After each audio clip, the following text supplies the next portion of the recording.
Chapter 3 involves the anatomy of cartilage and bone, which we've already indicated are two specialized kinds of connective tissue.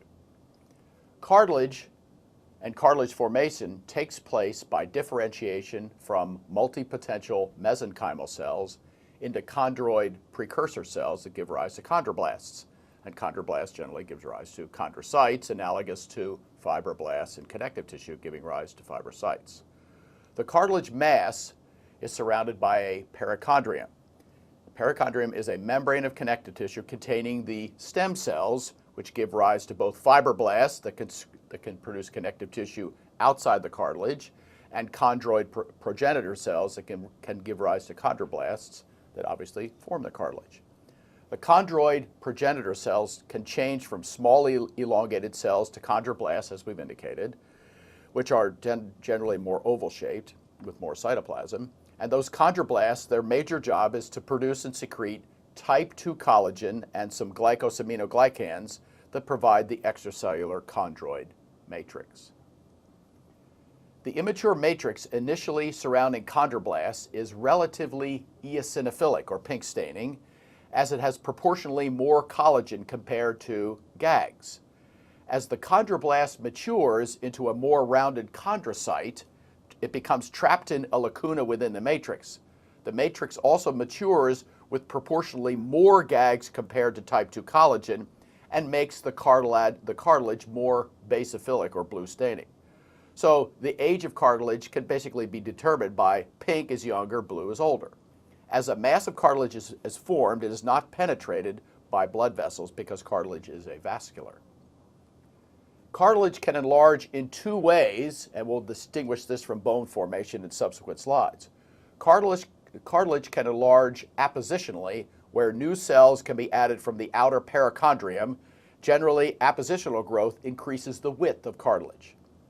In internal or interstitial growth, the chondrocytes that are trapped in the lacunae, embedded deep within the cartilage, can continue to produce additional extracellular matrix in all directions. And interstitial growth of cartilage generally increases the length of the corresponding cartilage. There are three fundamental different types of cartilage. The most widely distributed kind of cartilage is hyaline cartilage. Hyaline cartilage is important because, among other things, it forms a template for endochondral bone formation during embryogenesis, as well as forming the articular cartilage on the surface of all bones and synovial joints. And in addition, it forms the flexible cartilages of the nose, the larynx, the trachea, and the bronchi.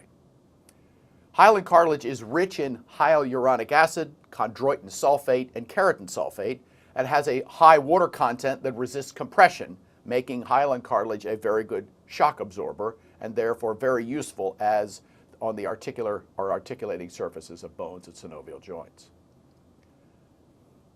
Rheumatoid arthritis can damage articular hyaline cartilage, causing joint pain and ankylosis. And gout results from the deposit of uric acid crystals in joints and is common in individuals using thiazide diuretics associated with hypertension. Picture shows hyaline cartilage, and you can see that the matrix as well as the lacuna are relatively basophilic, meaning the age of the cartilage is older than the young cartilage, which would be more eosinophilic. The arrow basically points to the location of the perichondrium, where we have precursor cells that can either differentiate into chondroid precursors, helping form cartilage, or on the other side at the base of the arrow, forming fibroblasts that will form connective tissue surrounding the cartilage. Next slide shows an illustration of elastic cartilage. Elastic cartilage also consists of type 2 collagen, but has a significant component of elastic fibers. And probably the best known location of elastic cartilage is the cartilage associated with the external ear, forming the pinna. Finally, fibrocartilage consists of both type 1 and type 2 collagen, making it or giving it greater resistance to being stretched.